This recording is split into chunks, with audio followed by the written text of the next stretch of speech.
My name is Perseverance Hadebe. I'm privileged to be head in charge of this inspiring school called King George VI. It is a dynamic school. We have children who are physically challenged. We have children who are deaf. We have children who are non-disabled. We start from ECDA right up to Form 4. We have 408 learners from ECD right up to Form 4. We have 52 teachers and 26 ancillary teachers who support us in the classrooms.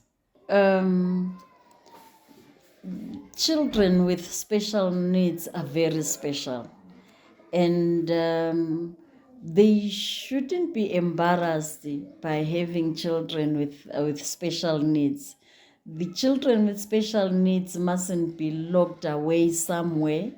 They should be exposed, they should be encouraged to lead a life that maybe could be different but exciting and fulfilling.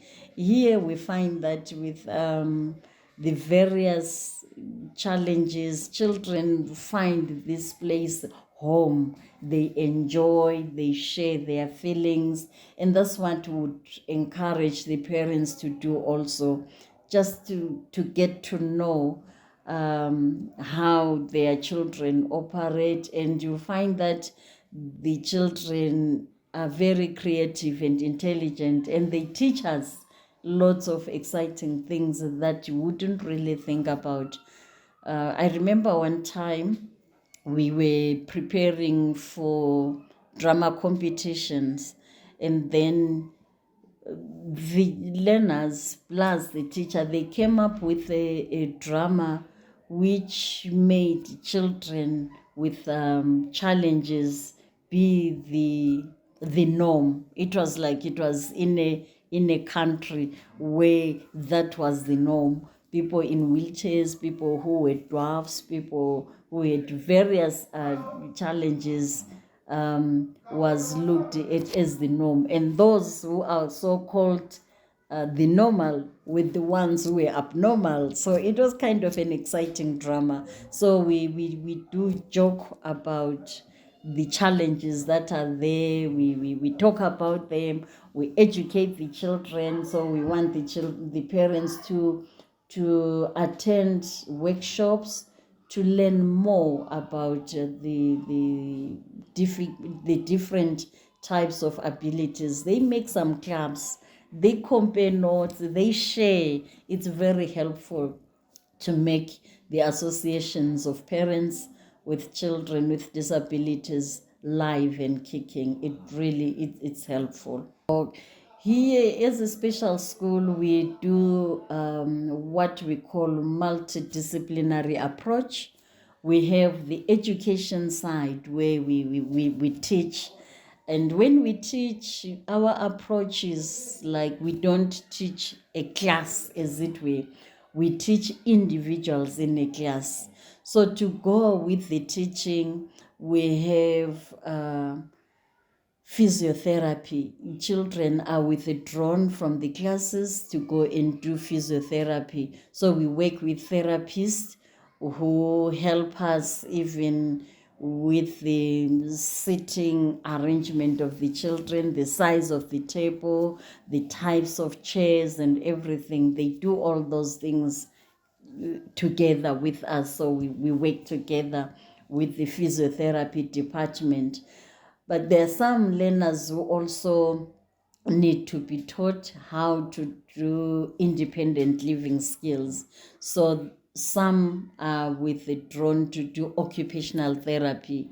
So in the occupational therapy department, they are taught various skills that will make them have independent living. We maximize on the parts that the children would be more comfortable to use. For example, if a child can type using his head, the the therapist in the occupational therapy do magnificent things with the learners, and then you find them being able to do that. And talking about that, I'm really proud of our products, because just recently the Minister of Primary and Secondary Education has employed one of our own former students who is a teacher now, who types using that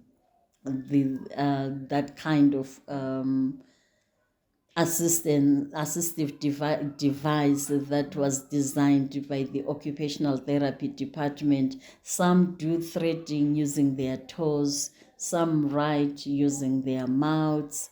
It's quite interesting. It's amazing. And then we have a third department, communication department, speech department, for those who are not really articulate, or for those who need alternative means of communication. They are also withdrawn from the classrooms to do lessons with the therapist in that department. We always mindful that our children they won't forever remain children, nice, sweet, cackle, but they grow to be adults. So we have what we call independent living. So the children are taught how to live independently at the hostel. They are taught how to make their own beds, how to dress. They take turns, because our hostels are designed to be like a family structure. So within the families, they plan their budgets, they have duties like in any other normal, regular home setup. They do cooking and washing and stuff like that. You'll find some wash using their feet, some chop onions using their mouths. They do fantastic activities. But at the end of the day, even when they go back home, they won't be dependent on parents, guardians, and relatives. Even if family members maybe go to work in the fields, when they do remain alone, they'll be able to make a meal independently. So we really love the activities that empower our children with disabilities. So they say disability is not an inability. Yes. Let's talk about success stories that you guys have had here, from your former students that have been here and Yes. gone out there to make a difference in the community. Let's talk about that, the success Yes. stories that you guys have had here. Yeah, we have lots of success stories. The biggest one is our Liana band, music by Prudence Mabena, in 2009.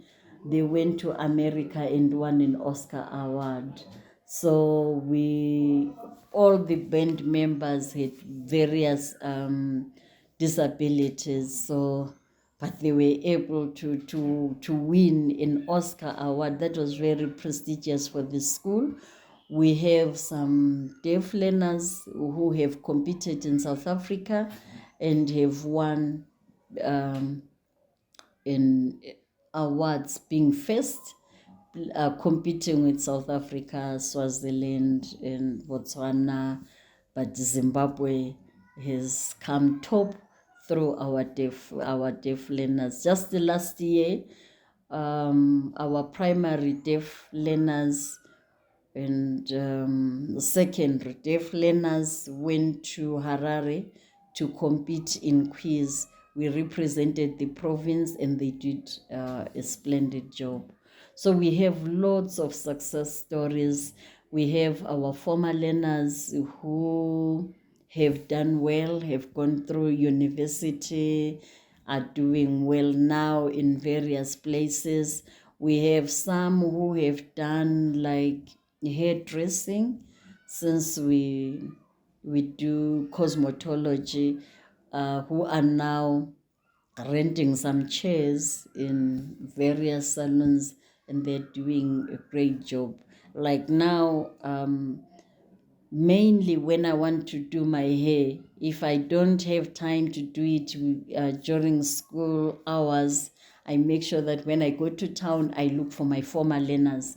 They are the ones who do my hair, and I'm proud of the products that we have. With the results, we do very well too.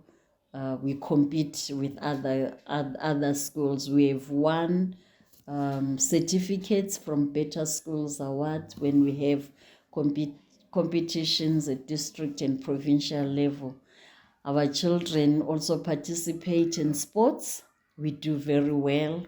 We last year we had one boy who did chess right up to district level. So we are pursuing with the chess. We want them to really be our international ambassadors soon. We do athletics. We do various sporting activities. We are strong in sports. One of our Form 3 boys is in the national sitting volleyball team. We were supposed to go to Nigeria to compete with other countries like Kenya, Rwanda, but unfortunately, just on logistics, we missed the opportunity of going there. But we had practiced, we'll continue practicing, and we want to give them a rough time. I would want the communities, maybe the leaders of the communities, to work with schools like us. And then we have like open days. They have a chance of coming to places like here.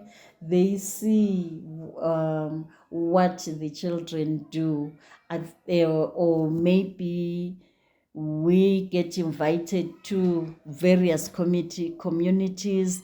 We have a display on various activities that we do. I'm sure it will just mess up the people's minds in a positive way, because they wouldn't really think that a child with limitations can do the amazing things that they do.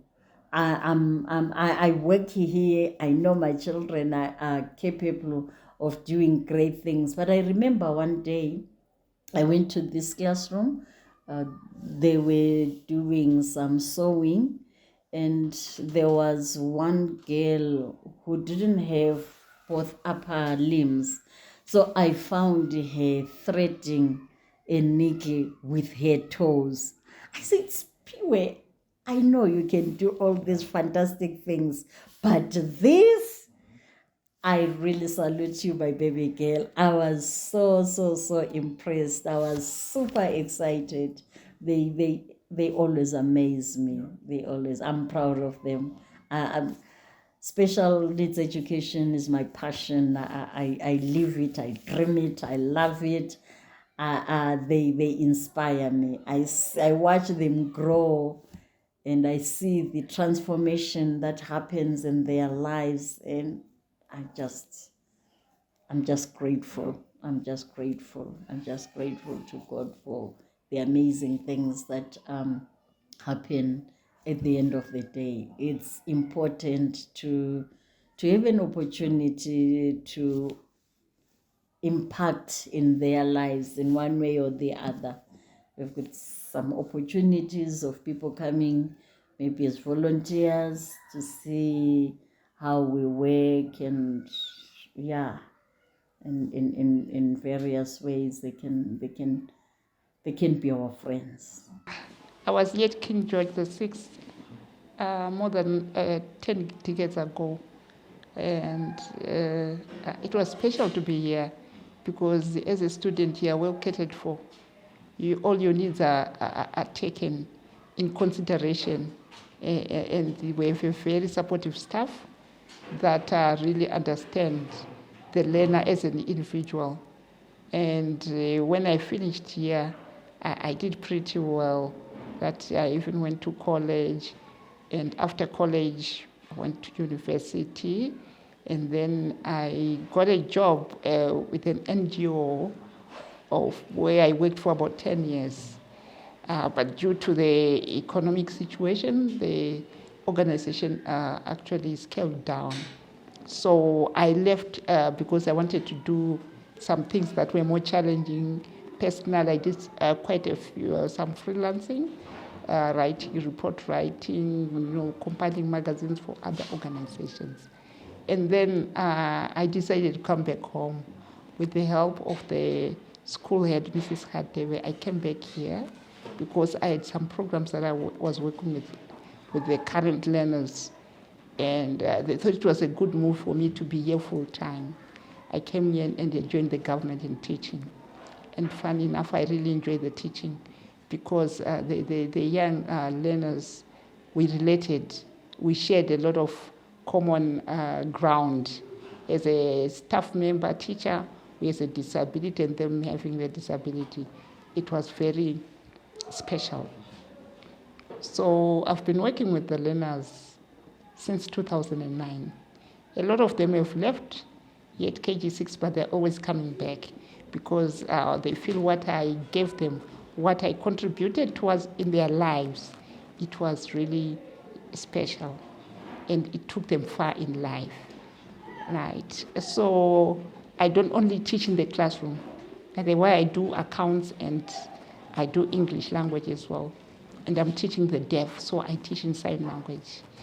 And I have a class assistant, like you've said, who's helping me around in the classroom, right? And then I also take the teenagers for dance and drama club. This is a platform where we encourage our deaf learners to do things that they don't normally do. For instance, to dance to music that they cannot hear. We also do drama, whereby they are they're able to express themselves through stage performance, because sometimes it's difficult to just tell people that we have a challenge or something that you really want to raise, like awareness in your community where you are. But if it comes in a way of drama, then it's more effective. So with the drama and dance, we've been really very, very far. We've taken a lot of large strides because we've competed locally, nationally, and even out of Zimbabwe, where we did competition with other countries. And being King George and being with the teacher who relate to the learners, we're always bringing the gold prize back home and lots of cash as well. So it was really something special. Because of the record that I have now, came the awards that are run by Accountability Lab Zimbabwe. So someone nominated me, a friend, and then my profile was considered to be the top 7 at the beginning. More interviews, I was in the top 5, the final 5 that were given the awards. That was 2022. So I also represent Accountability Lab Zimbabwe is one of the integrity icons due to the nature of my work that I do. Okay, hi. My name is Tatana Bizavani. I'm a rehabilitation technician, and I work here at King George in the occupational therapy department. So occupational therapy is all about promoting the functionality of individuals on a day-to-day basis. So when you talk of functionality, right, we're talking of the things that you wake up, you do, we call them activities of daily living. That is dressing, bathing, grooming, all that. And in the occupational therapy department, we also do cognitive stimulation. We also promote fine motor movements for our kids, for individuals. We also empower our kids with skills. Right, we've got skills like beading, we've got cooking, we've got baking, then we also have knitting. So basically those are skills that are meant to make their lives better as they go out there. They are better equipped to do things that can bring them money or even do other projects as well. Talk to us maybe about working with kids or parents. How does it feel like to work with them? Okay, honestly speaking, it's very interesting. and challenging at times. Yeah, and I've for all the time that I've been here, actually you learn more from those kids, right? Like instead of you teaching them, they actually teach you, because at times they come here and you think, all right, we're supposed to be doing this and this and this and this, right? And then you find yourselves doing probably other things, but also helping them. So you see, it's a learning curve. Interesting. You learn a lot, and it does something to your heart. Yeah. What can you tell us with the broader community of Bulawayo, Zimbabwe, maybe, as to parents of the community in terms of breaking down stereotypes and also embracing children with special needs? Okay. Our children, these children that we have, they're not different from all those other children, that are at home out there. They also want the kind of care, the kind of attention that, the kids that we call normal get. Yeah. So to the community out there, when they see these kids, they should treat them like any other normal kid, because they want that kind of attention. They want that kind of recognition as just being like any other person, because they are like any other person. To say. So if only our community would just learn to embrace them, take them as they are, be a bit more patient with them, and just treat them like, the normal human being they are. My name is Christine Manyande. I'm 21 years old. So here I make beads. I'm good at making beads, key holders, bracelets, and purses as well. Maybe to make this, how much does it take time to make this? It takes 1 hour. It's not difficult. It's easy, and we sell them $1 each. So here, what are you making here? Here I'm making a shampala, so putting on your hand like this. Yeah. Yes. Okay. Yes. So I'll decorate it nicely and put beads, or maybe put someone else's name, or Right. yes. So it will look nice. So what can you say to the broader community of Bulawayo in terms of people with disability, in terms of what you're doing now? What can you say to the broader community of Bulawayo? Okay, so to the broader community of Bulawayo, I would say people living with disabilities should not be shy of showing their talents. They must be brave and do the things that they can do, and you can get money out of these things, can earn a living. In the physiotherapy department, our main goal is mobility. By mobility, we are talking about moving from one place to another, not literally as walking, but just the ability to move from one point to another, from home to school, from maybe in the kitchen to the toilet. So we assist our children developing mobility, balance, strength, so that they can move in their day-to-day activities. That's the core thing in physiotherapy. How does it feel to work with children with special needs every day here? It's a blessing, actually. It's an amazing thing, because it makes you appreciate that what we might believe that it's the way to do things is not always the way to do things.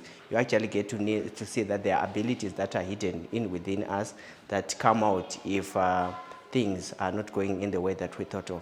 So you look at someone, for example, if I give you an example, you look at someone who has we have 2 children, one with phocomelia, which means they have missing limbs, and they are not able to touch using their hand on their own. And the other one is cerebral palsy, and only a wheelchair cannot wheel themselves.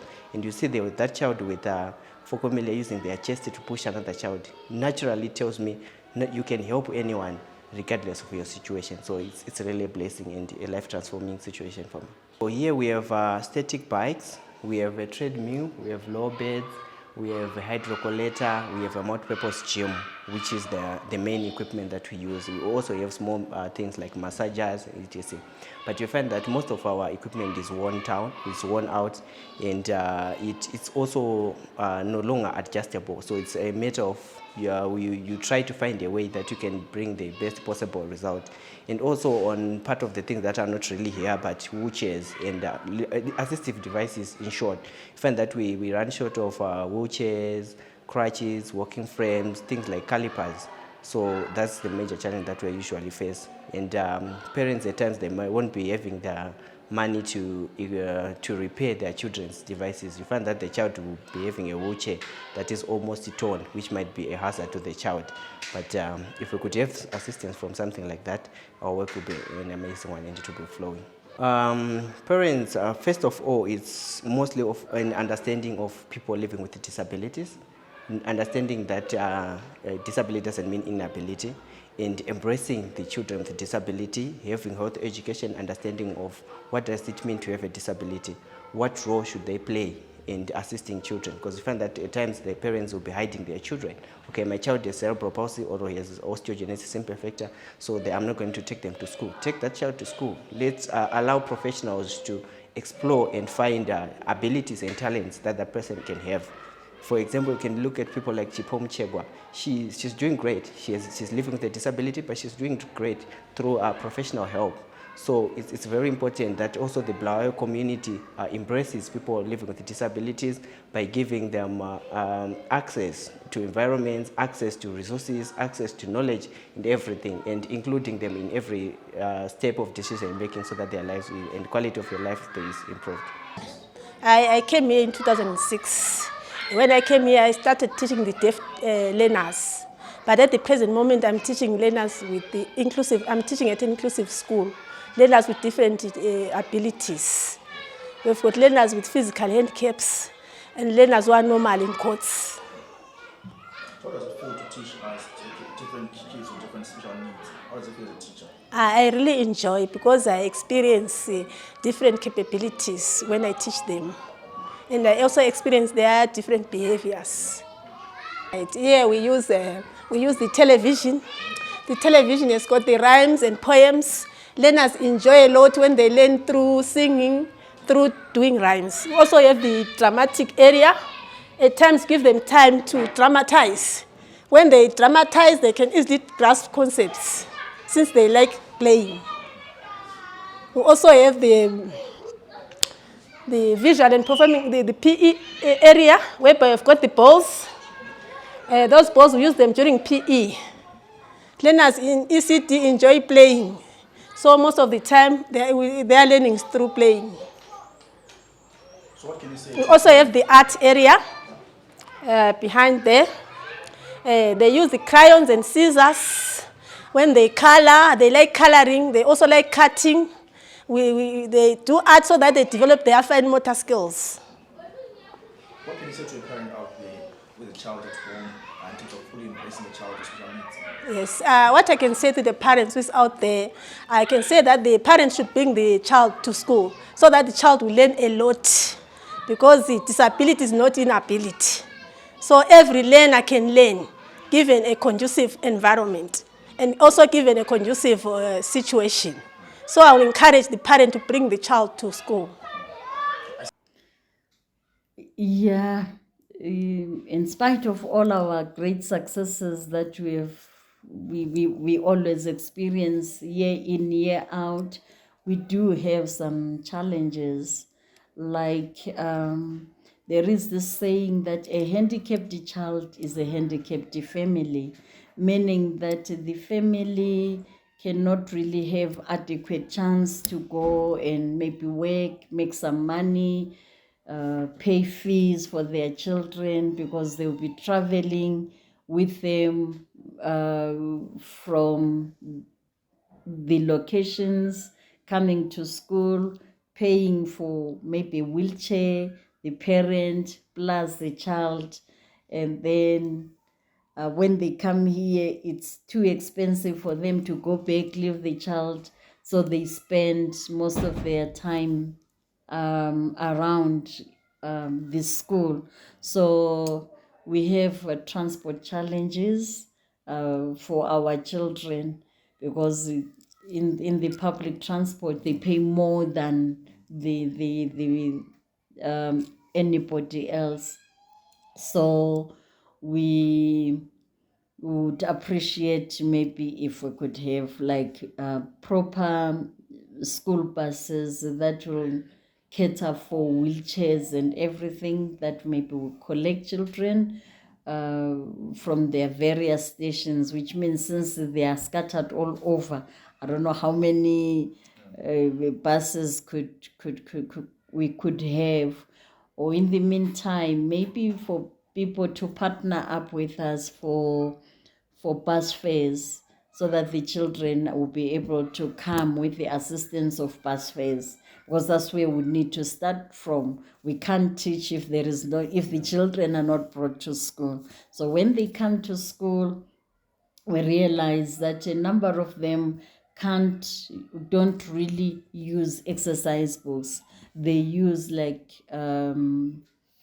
computers and pads as their exercise books. So would need things like that, facilities like that, for them to be able to write independently, instead of having an amanuensis who will be writing for them. I think they need to also enjoy the feel of doing schoolwork independently without some medium or some say writing for them who be their amanuenses. Then things like our sports field, we compete in various races, wheelchair race, stick race. We are very creative with our races to make sure that when we have our maybe inter-house sports, all the children participate. But our facilities need some assistance. Would need a proper sports field with toilet facilities and changing rooms and some showers. If in the event of them, maybe one of them soiling themselves, instead of taking them far to the hostels, we just do everything that needs to be done on that area. And since the school was opened in 1957, there are some buildings that need some renovation, some painting, that will make the school cheerful, that will make the school attractive, that will make the school to show that even if we have challenges in terms of physical build, but we are respected, we learn in a decent environment. People take us seriously, people respect us, because it's very important to respect them as they are. And since we do subjects like that are being done in the mainstream, we don't have a proper laboratory. So we need special rooms like science lab, like geo room, and ECD department, where they will just learn on their own. They are sporting their playground with the proper equipment, since children learn through play.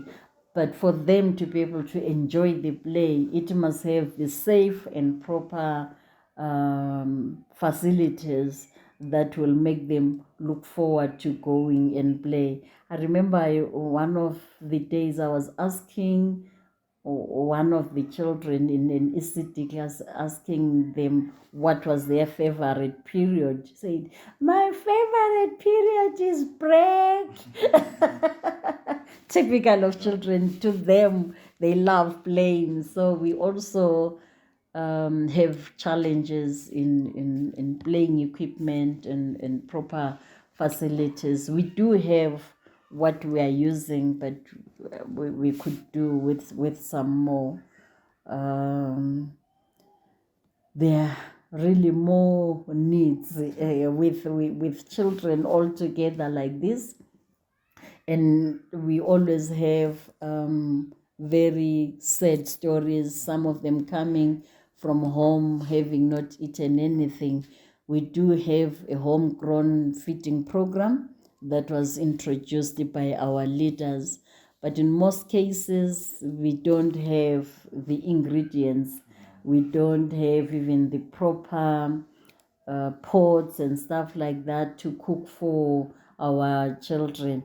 We don't have a proper kitchen and all the facilities that will give us hygienic standards, that will show that we give them decent hot meals that they need, because meals are an issue. We have had some assistance, some friends donating like EPUB. We appreciate that. We do give the children EPUB when we do. Sometimes the ministry gives us milli and some chunks. We appreciate that. But we need something that will be always there. I remember one time in an exam room just before we started, there were maybe 2 or 3 children who were not feeling well. When we took them to the sister station for them to get some medication, we asked what they had taken for breakfast, because we didn't want to give them medication without checking that kind of a basic question. And the children, the 3 of them, said they hadn't eaten anything. So how were they going to concentrate in an exam on empty stomachs? So we had to quickly give them some porridge and the medication. Fortunately, they were in time for the exam. But we have lots of sad stories about our children not being adequately assisted, not because people do not want. In some cases, people would really want to love them and do their best, but they'll be limited to do so. With the girls, the pets and stuff like that, it's another challenge that we have. We do keep some. There are a few friends who help us. We are grateful, but it's not enough. Yeah, it's not enough. And their uniforms and the things to do with the children for them to be able to concentrate. Yeah, because we would want to see them being executives in their own rights, their proper uniform, smiling, full stomachs and stuff like that. Yeah, we are a growing school. We have a long list of people who are always on waiting list, because we are the only school like this in the country. So we would need more classrooms to cater for children with challenges, because we believe in early intervention. So we don't want them to stay till they're 12, 15, having never been to school, since it's a right for every child to go to school. And when they come to this one school, we tell them that it's full. It breaks our hearts to knowing what they could benefit from here if they would come on time. Yes, so we need more classrooms. Yeah.